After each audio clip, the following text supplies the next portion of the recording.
तो इसमें आपको मैं समझा देता हूँ। These things are very important for you to understand, अगर इसको प्रैक्टिकली देखना है। अब जैसे मान लो कि आपके पास करियर, मैरिज से शुरू करते हैं, चलो मैं समझाता हूँ कहाँ से क्या पता चलता है ज़्यादा। एक तो आ गया आपके पास मैरिज।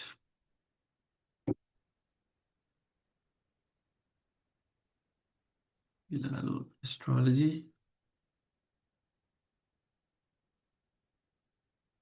ये जो मेरे से पहले पढ़े हुए हैं यहाँ पे उनको ये पता होगा, Poonam is in the class, she will know what I am talking. मैं पहले भी समझाया था ये। Numerology, who else is there? Aditya is there. Aditya, you've studied numerology from me? No, sir, self study. Oh, it's the other Aditya, दो आदित्य ने तो। ठीक है। अब ये हो गया। अब जैसे मैरिज हो गया,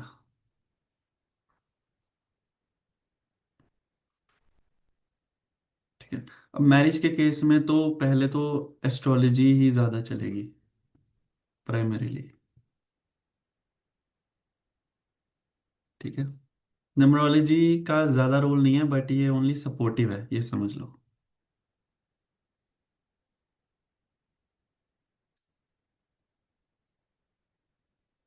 अब इसमें साथ में ना अपने, चाहे मैं बोलता रहूँगा, आपको लिखना है या वैसे समझना है, उसके लिए समझ लो कि मैरिज होनी है या नहीं होनी है वो एस्ट्रोलॉजी ही बताएगी।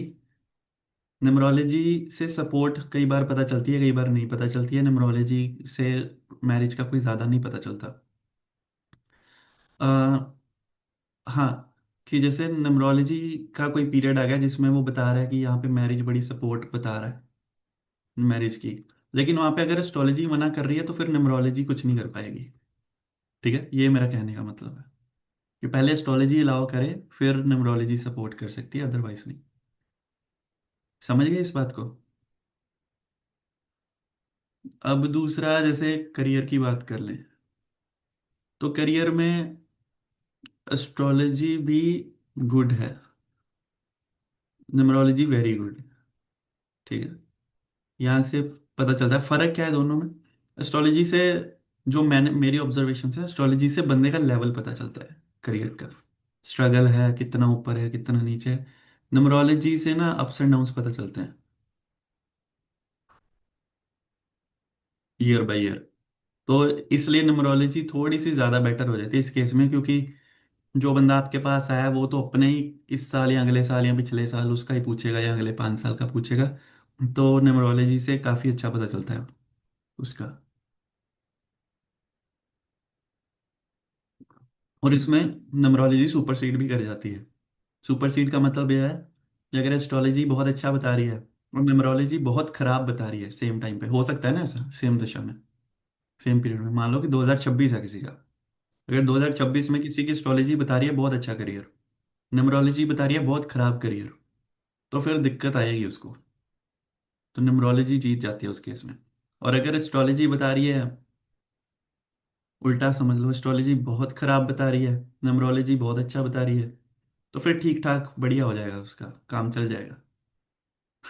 और अगर एस्ट्रोलॉजी भी बुरा बता रही है, न्यूमरोलॉजी भी खराबी बता रही है, ठीक है, फिर तो भगवान भरोसे है। फिर वो वहाँ पे उसका बुरा हाल होता है थोड़ा सा। अगर दोनों ही पॉजिटिव हो गई ना, फिर बड़ा जबरदस्त है कि मान लो अगला साल किसी की एस्ट्रोलॉजी भी दशा बहुत अच्छी, करियर की, न्यूमरोलॉजी की भी बहुत अच्छी, फिर वो बड़ा गोल्डन टाइम होता है। वो आपको पता चलेगा आगे आगे। ठीक है। इसमें और क्या हो सकते हैं लाइफ के इवेंट्स?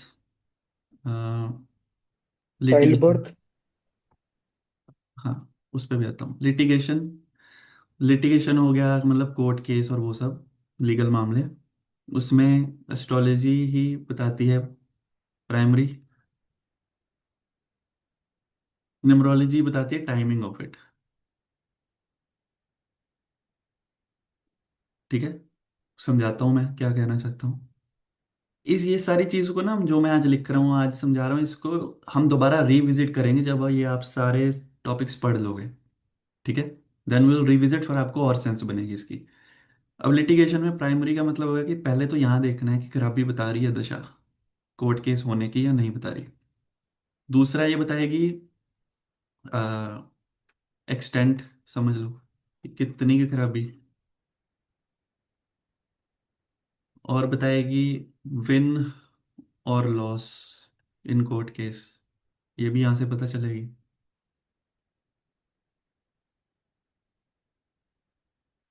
ठीक है। टाइमिंग ये भी बताएगी, ऑब्वियसली दशा देखेंगे तभी पता चलेगी कि कब है कब नहीं है कोर्ट केस। लेकिन इस टाइमिंग का मतलब ये है कि जैसे मान लो लिटिगेशन है ना, तो इसमें ये बता रहा है ये सारी चीज़ें कि एक्सटेंट भी बता रहा है बहुत खराब है, कोर्ट केस भी बता रहा है कि होना होगा इस पीरियड में। ठीक है, खराबी भी बता रहा है, टाइमिंग भी पता चल रही है दशा से। न्यूमरोलॉजी में अगर वो पीरियड हिट कर गया फिर कोर्ट केस तब हो जाता है ऐसे। ठीक है। तो थोड़ी एक्यूरेसी बढ़ती है कि मान लो 2026 में मुझे एस्ट्रोलॉजी में दिख रहा है कि इस बंदे का कोर्ट केस हो सकता है, अगर न्यूमरोलॉजी में भी उस पीरियड में हिट हो गया हो फिर बड़ी श्योरिटी है। ये अब ये दिक्कत आएगी इसको। ठीक है। टाइमिंग है उसमें। विन लॉस का भी एस्ट्रोलॉजी से ही पता चलेगा, जीतेगा हारेगा। एक किसी ने बोला था चाइल्ड बर्थ अभी। ठीक है। चाइल्ड बर्थ का भी एस्ट्रोलॉजी से ही है। ठीक है।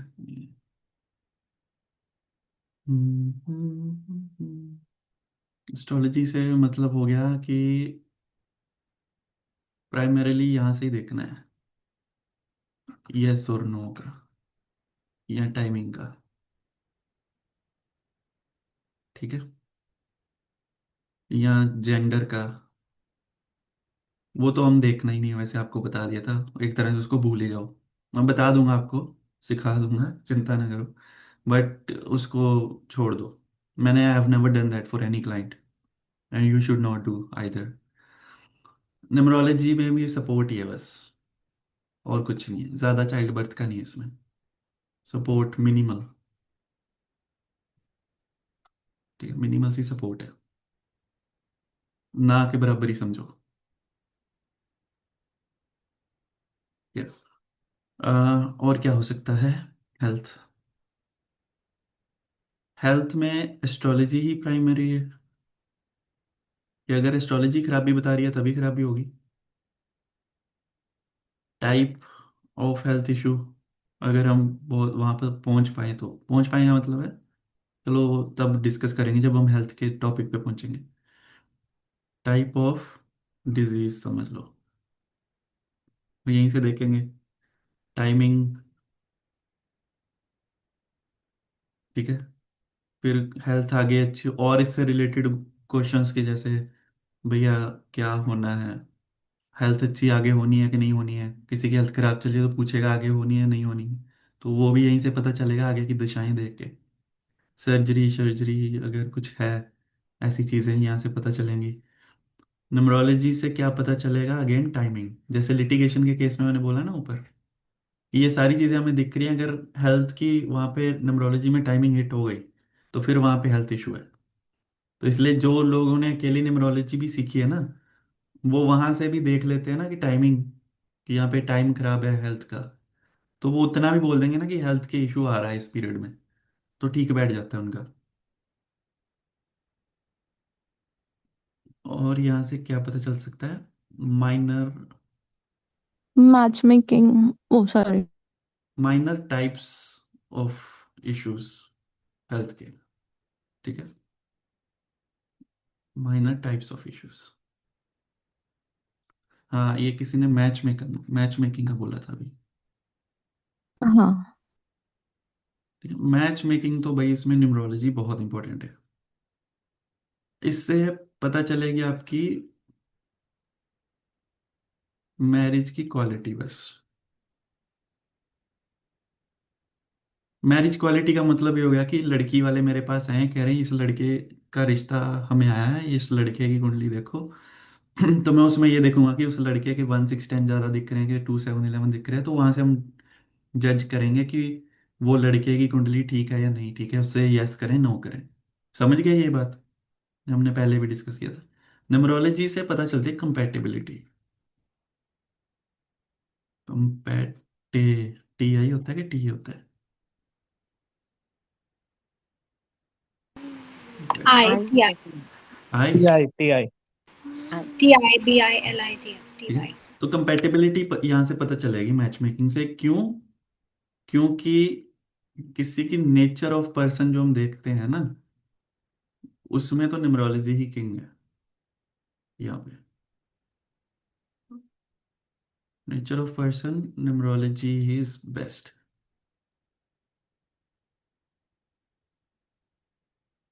ये तो ओके ओके, जो दो तीन आपको पढ़ाए थे मैंने। ठीक है, डिप्रेशन देखना, एंजाइटी देखना, वो सब एस्ट्रोलॉजी से। न्यूमरोलॉजी जो इंसान की नेचर बता पाते हैं वो बहुत डिटेल्ड है। या पामिस्ट्री है उसमें, तो कुछ तरह की क्वालिटीज इंसान की पामिस्ट्री से पता चलती हैं, पर ज्यादातर हमें न्यूमरोलॉजी से पता चल जाती हैं।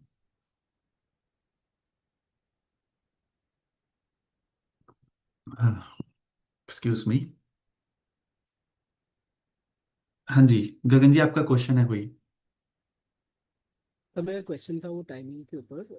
When we were discussing career, तो न्यूमरोलॉजी में tell us when there will be ups and down. So मुझे जानना था कि क्योंकि एस्ट्रोलॉजी में तो हम लोग सपोर्ट लेते हैं दशा और अंतर्दशा, इसका जहाँ से हमें टाइमिंग पता चलती है, तो न्यूमरोलॉजी में ऐसा क्या कॉन्सेप्ट है जिससे हमें timing, because date of birth is fixed. Now what is variable as per timeline in future is the year, let's say 2026 or 2025. So do we take support of the years, and then is there any other method for timeline?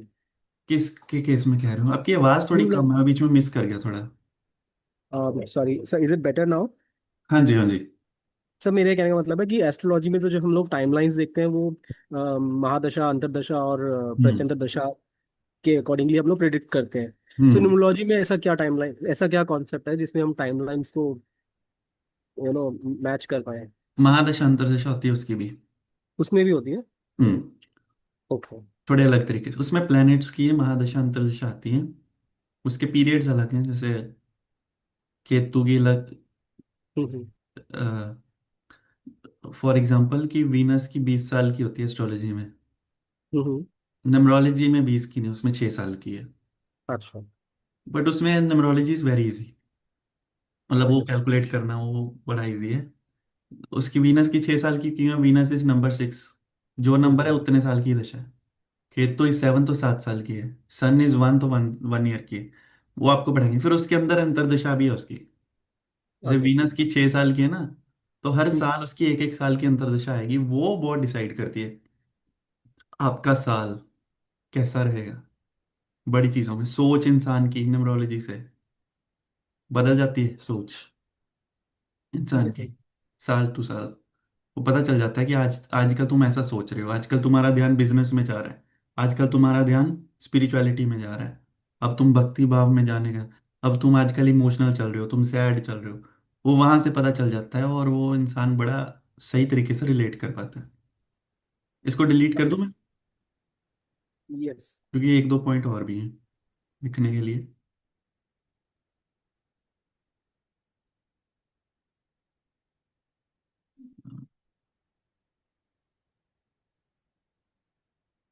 हाँ, तो ऐसे है, यही question था आपका ना timing का, तो दशा है और अंतरदशा है उसमें भी। हाँ जी, अपेक्षा जी बोलिए। या सर, हाय सर। हाँ जी। सर मेरे को ये पूछना था कि ये जो आपने बताया करियर के बारे में, तो टाइप्स ऑफ करियर किससे पता लगेगा? टाइप ऑफ मतलब career which type of career is suited to a particular chart? दोनों से ही पता चलता है, थोड़ा थोड़ा, दोनों से ही। Okay. तो ये हम जब करियर के बारे में डिटेल में डिस्कस करेंगे तब वो कॉम्बिनेशन आएंगे। हाँ जी, तभी आएंगे। हाँ, ठीक है। जैसे हमने नेचर की बात की थी यहाँ पे, या एक होता है स्पिरिचुअलिटी। ठीक है, वो भी हमें न्यूमरोलॉजी से यहाँ से पता चलती है। वेस्ट एस्ट्रोलॉजी से ओके ओके, कोई ज़्यादा नहीं पता चलता। ठीक है, you will be surprised to know this. और होता है एक चीज़ और थी, स्पिरिचुअलिटी अभी बोली थी किसी ने, हाँ नहीं बोली नहीं थी, सॉरी। जैसे ट्रैवल, ट्रैवल हो गया ना, जिसके बीच में ट्रैवल भी हो गया, परमानेंट रेजिडेंसी भी हो गई, वीज़ा आना, वीज़ा कैंसिल होना, ये सारा कुछ ये न्यूमरोलॉजी से बेस्ट, एस्ट्रोलॉजी से ओके ओके। ठीक है, ओके ओके नहीं कह लो, जो गुड कह लो। इतना I don't want to take that away from you, but good है। तरीके इसमें मैं बता दूंगा, क्योंकि इसमें भी आपको वो सारा कुछ बता देंगे। ठीक है, और भी बहुत सारी चीजें होती हैं यार, सवाल लोग हजार तरह के लेके आते हैं, कैटेगरीज ये होती हैं 6 7, इससे बाहर का क्वेश्चन नहीं होता है इसमें। क्वेश्चन अलग अलग हो सकते हैं लोगों के तरीके के, वो कभी मैं आपको बताने लगूंगा क्वेश्चन तो आपको हैरानी होगी ये कैसे कैसे क्वेश्चन भी पूछते हैं लोग। बट ज़्यादातर इसके बीच के ही होते हैं। ठीक है, उनको कैसे टैकल करना है वो भी हम डिस्कस कर लेंगे। बाद में आपको सिखाएंगे कि, मतलब मैं आपको प्रैक्टिकल तरीके से सिखा दूंगा बाद में, कि लोगों को कंसल्टेशन कैसे देनी है। ठीक है, फ्रॉम मतलब उसमें थोड़ा मेरा अपना पर्सनल स्टाइल होगा, आप अपना पर्सनल स्टाइल उसमें अडेप्ट कर सकते हो, इनकॉर्पोरेट कर सकते हो। लेकिन मैं आपको बता दूंगा कि कैसे you need to talk to people and what you need to tell. ठीक है,